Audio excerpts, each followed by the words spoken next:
So ఈ రోజు మనం తెలుసుకుందాం మన బ్రెయిన్ ని డెవలప్ చేసుకోవాలంటే ఎటువంటి హాబీస్ పెట్టుకోవాలి. రెసిలియంట్ మైండ్ ఉన్న వ్యక్తులు ఫాలో అయ్యే హాబీస్ మీకు ఈ రోజు చెప్తాను, దాన్ని ఫాలో అవ్వండి. 6 good habits that followed by resilient mind in academics. School life లో ఫాలో కావాల్సిన హాబీస్ చాలా important. The first hobby recognizing your productive hours. Productive hours అంటే ఏమని ఎవరికైనా తెలుసా? తెలిసి చెప్పచ్చు, ఆనెస్ట్ గా చెప్పచ్చు. తెలుసా? నో. ప్రొడక్టివ్ హవర్స్ అనేది మనం చేసే పని ఒక సర్టెన్ టైం పీరియడ్ ఉంటుంది. సపోజ్ ఈరోజు మ్యాథ్స్ క్లాస్ ఉంది 10:30 నుంచి 11:30 maths subject class. Maths subject class అది ప్రొడక్టివ్ అవర్. అంటే ఈ టైంలో ఈ పని చేస్తాం, ఈ పని నేర్చుకుంటాం. Time table time productive hours. మీకంటూ ఒక టైం టేబుల్ ఉంటుంది, స్కూల్లో కాదు, ఇంటికి వెళ్ళిన తర్వాత. సో ఇంటికి వెళ్ళిన తర్వాత ఈవినింగ్ 2 hours చదువుతారు, మార్నింగ్ 2 hours చదువుతారు. చదవాల్సిన హాబీ ఇది. ఎప్పుడు క్లాస్ అయిపోయిన తర్వాత, అంటే స్కూల్ అయిపోయిన తర్వాత చదివే హాబీస్. సో మార్నింగ్ 2 hours చదువుతారు, ఈవినింగ్ 2 hours చేస్తారు. ఇవన్నీ ప్రొడక్టివ్ అవర్స్, అంటే మీరు చదివే టైం. సో మీరు చదివే ప్రొడక్టివ్ అవర్స్ ఏమంటారంటే మీరు చదివింది గుర్తుంటది కదా, దాని తగ్గట్టు బెనిఫిట్ అవుతారు కదా, మీరు చేసే పనికి బెనిఫిట్ అవుతారు కదా, అది ప్రొడక్టివ్ అవర్స్ అంటారు. సో ఆ ప్రొడక్టివ్ అవర్స్ ఎలా ఉంటాయంటే మీరు క్లాస్ అయిపోయిన తర్వాత, స్కూల్ అయిపోయిన తర్వాత 1 hour స్టార్ట్ చేస్తారు. 1-2 hours ఉన్నప్పుడు ఫస్ట్ అవర్ నుంచి ఫ్రెష్ గా స్టార్ట్ చేసినప్పుడు అది బాగా బ్రెయిన్ కి ఎక్కుతుంది కదా, తర్వాత స్లో రెడ్యూస్ అయిపోతారు. ఎందుకంటే చదివి బోర్ అయిపోతారు. అలా అయినప్పుడు ఏం చేయాల్సి వస్తుంది తెలుసా? ఇలా ప్రొడక్టివ్ అవర్స్ లో స్టార్టింగ్ 2 hours ఉన్నప్పుడు ఫస్ట్ అవర్ లో మీకు టఫ్ అనిపించే సబ్జెక్ట్ చదవండి. నెక్స్ట్ అవర్ లో మీకు ఈజీగా ఉండే సబ్జెక్ట్ చదవండి.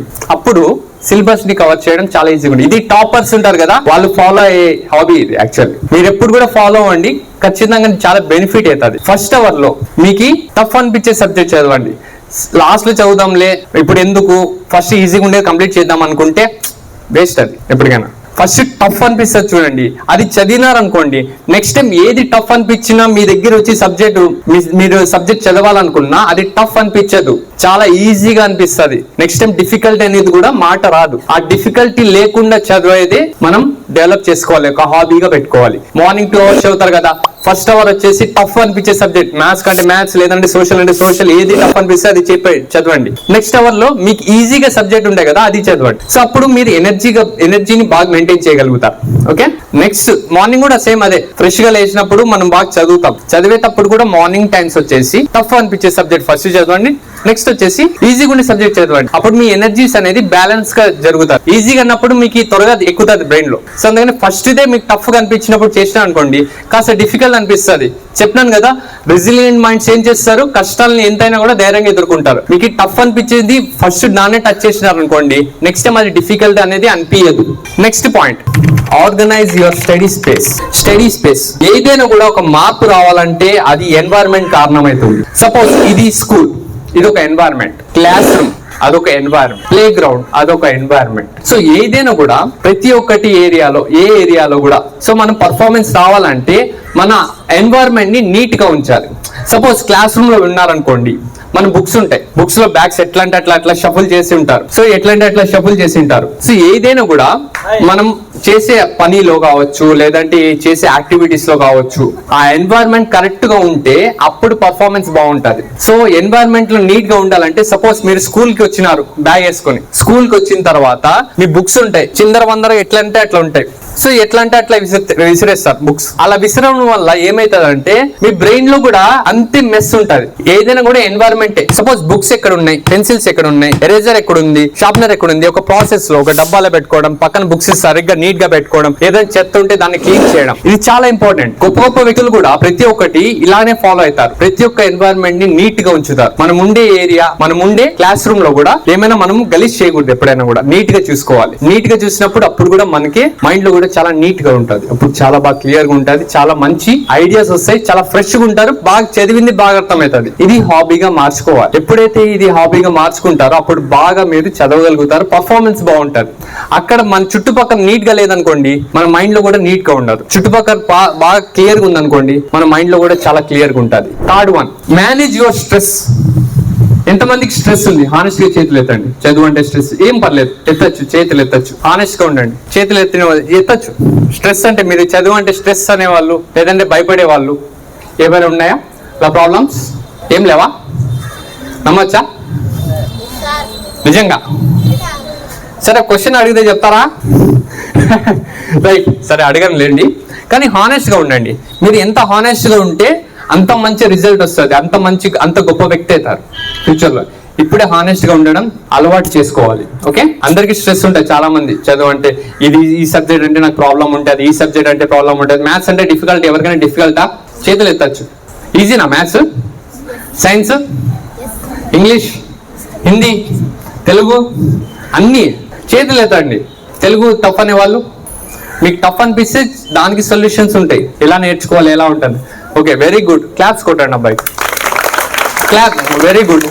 ఇంకా హానెస్ట్గా ఉండడం నేర్చుకోండి. Very good, very good. So tough అనిపించే దానికి కూడా సొల్యూషన్స్ ఉంటాయి. దాని తగ్గట్టు ఏం చేయాల్సి వస్తుంది, ఎలా ఉండాల్సి వస్తుంది అని ప్రతి ఒక్కటి తెలుసుకోవచ్చు. హానెస్ట్గా ఉండడం ఎప్పుడైతే మొదలు పెడతారో, నేను మార్పు తెచ్చుకోవాలి, నేను బాగుండాలి, ఫ్యూచర్లో బాగుండాలి, నేను ఇన్స్పైర్గా ఉండాలి అనుకునే వాళ్ళు ఎప్పుడైనా కూడా సక్సెస్ఫుల్ అవుతారు. ఇది చాలా important. So manage your stress. మీకు ఎప్పుడైనా కూడా స్ట్రెస్గా ఉన్నప్పుడు, హెడేక్గా ఉన్నప్పుడు, లేదంటే నాకు చదువు బుద్ధి కావడం లేదా ఇట్లా వచ్చినప్పుడు అక్కడ ఏం చేయాలంటే, మీరు ఆ ఎన్వైరన్మెంట్లో ఉంటారు కదా, అంటే ఆ ఏరియాలో ఉంటారు కదా, అది మార్చేయాలి. ఆ నెగిటివ్ ఎన్వైరన్మెంట్ ని మార్చేయాలి. నెగిటివ్ ఎన్వైరన్మెంట్ ని మార్చాలంటే మీ క్లోజ్ ఫ్రెండ్స్ ఉంటారు కదా, వాళ్ళతో మీ ఏమైనా ప్రాబ్లం ఉంటే షేర్ చేసుకోండి. ఏమున్నా కూడా ప్రాబ్లం ఉన్నా షేర్ చేసుకుంటే మీకు రిలీఫ్గా ఉంటుంది. దాంతోపాటు వచ్చేసి పర్ఫార్మెన్స్ బాగుంటుంది. ఆ తర్వాత ఏదైనా కూడా మీరు బాగా చేయగలుగుతారు. సో ఇది చాలా ఇంపార్టెంట్. మీరు ఎప్పుడైనా కూడా, మీరు ఏదైనా కూడా ఒక యాక్టివిటీ చేసేటప్పుడు లేదంటే ఒక వర్క్ చేసేటప్పుడు స్ట్రెస్గా అనిపిస్తే మీ ఫ్రెండ్స్తో షేర్ చేసుకోండి. మీ ఫ్రెండ్స్ మీకు రిలీఫ్ ఇస్తారు. అప్పుడు నెక్స్ట్ టైం మీరు చదివేటప్పుడు కావచ్చు, అప్పుడు న్యూ ఎనర్జీతో స్టార్ట్ అవుతారు, పాజిటివ్ ఎనర్జీతో స్టార్ట్ అవుతారు.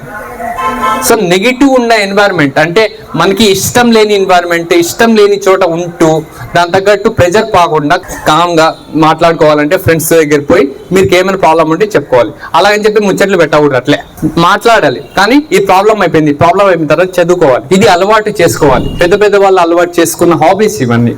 స్ట్రెస్ ఉంటే మీ ఫ్రెండ్స్తో షేర్ చేసుకోవాలి, లేదంటే మీ పేరెంట్స్కి చెప్పాలి, లేదంటే టీచర్స్కి ఎక్స్ప్లెయిన్ చేయాలి. నాకు ఇది ప్రాబ్లం ఉంది, సొల్యూషన్ చెప్తారు. ఇది చాలా చాలా చాలా ఇంపార్టెంట్. నెక్స్ట్ వచ్చేసి fourth one, know your learning styles.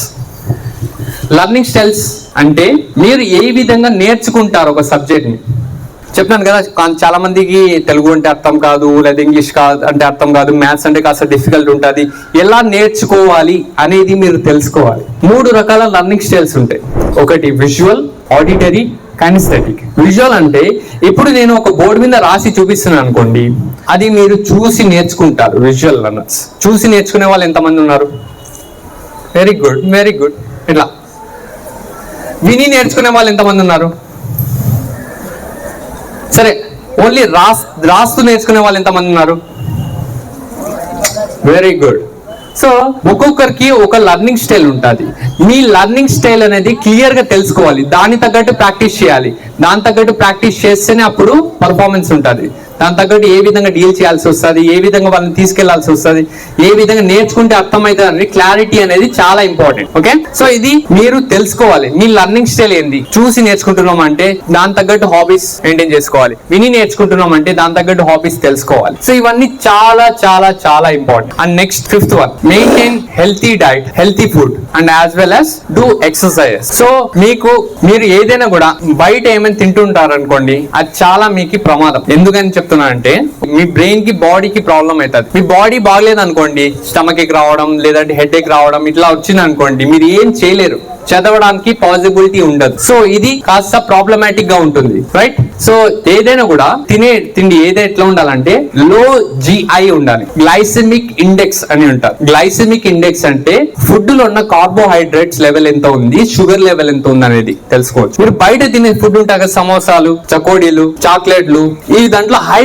GI ఉంటుంది. హై GI ఉన్నప్పుడు ఏమైతుంది అంటే మీ బ్రెయిన్ కి ఎఫెక్ట్ కొడుతుంది, బాడీ సరిగ్గా మెయింటైన్ చేయలేకపోతారు. దాని తర్వాత వచ్చేసి మీరు చదవలేకపోతారు, టైర్డ్నెస్ రావడం, లేజీగా ఉండడం, అసలు కాన్సన్ట్రేట్ చేయలేకపోవడం, ఇలాంటి ప్రాబ్లమ్స్ ఫేస్ చేస్తుంటారు. ఎలాంటి ఫుడ్ తినాలంటే లో GI అంటే fruits, milk, green leafy vegetables, almost అన్ని వెజిటేబుల్స్ ఎక్సెప్ట్ పొటాటో కాస్త హై GI ఉంటుంది. ఎటువంటి ఫుడ్ ఐటమ్స్ అంటే గ్రీన్ లీఫీ వెజిటేబుల్స్, క్యారెట్ కావచ్చు, ఇటువంటి ఉంటాయి కదా, అది చాలా ఇంపార్టెంట్. రా వెజిటేబుల్స్, దాంతో పాటు ఫ్రూట్స్, మంచి ఫ్రూట్స్ తిన్నారు అనుకోండి చాలా బాగా హెల్తీగా ఉంటారు, దాని తగ్గట్టు బాగా కాన్సన్ట్రేట్ చేస్తారు. మీ బ్రెయిన్ బాగుంది అనుకోండి, మీరు చాలా బాగా పర్ఫార్మెన్స్ ఇస్తారు. బ్రెయిన్ బాగుండాలంటే బాడీ బాగుండాలంటే మంచి ఫుడ్ తినాలి.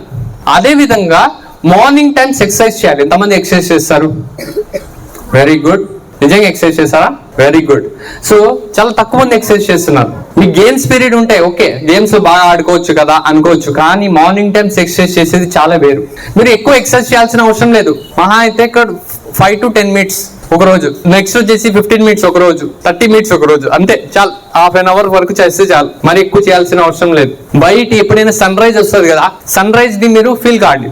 విటమిన్ డి అనేది చాలా ఇంపార్టెంట్. సో విటమిన్ డి ఎప్పుడైతే ఉంటుందో అప్పుడు చాలా యాక్టివ్గా ఉంటారు, పర్ఫార్మెన్స్ బాగుంటుంది, స్కూల్ క్లాస్ రూమ్ లో వినేటప్పుడు చాలా యాక్టివ్గా ఉంటారు.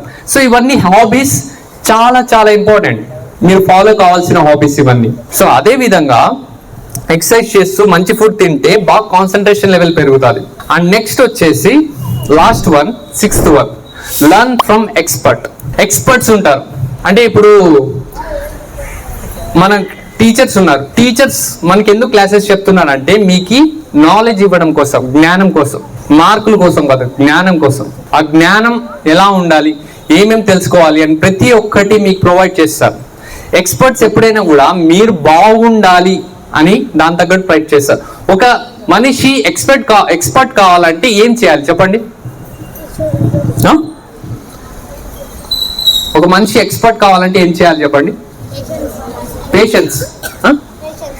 పేషెన్స్. వెరీ గుడ్, క్లాప్స్ కొట్టండి అబ్బాయికి. ఇంకా మీలో చెప్పాలి.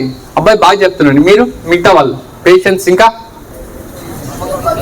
విల్ పవరా, చదవడం. వెరీ గుడ్, క్లాప్స్ కొట్టండి. ఇంకా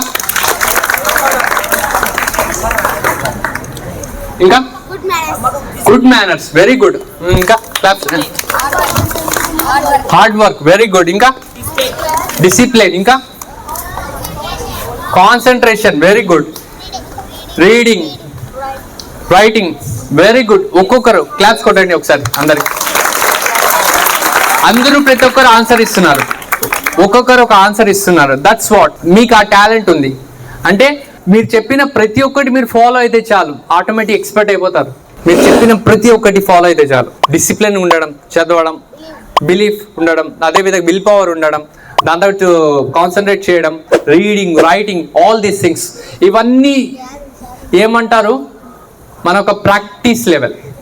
ఎంత బాగా ప్రాక్టీస్ చేస్తే ఒకే పనిని 10 సార్లు చేస్తుంటే దాని మీద కమాండ్ వచ్చేస్తుంది చదివే దాంట్లో. ఒకే పనిని 10 సార్లు, ఒక క్వశ్చన్ ఉందనుకోండి 10 సార్లు చదవండి, గుర్తుండిపోతుంది అంతే. 10 సార్లు, సింపుల్ ప్రాక్టీస్.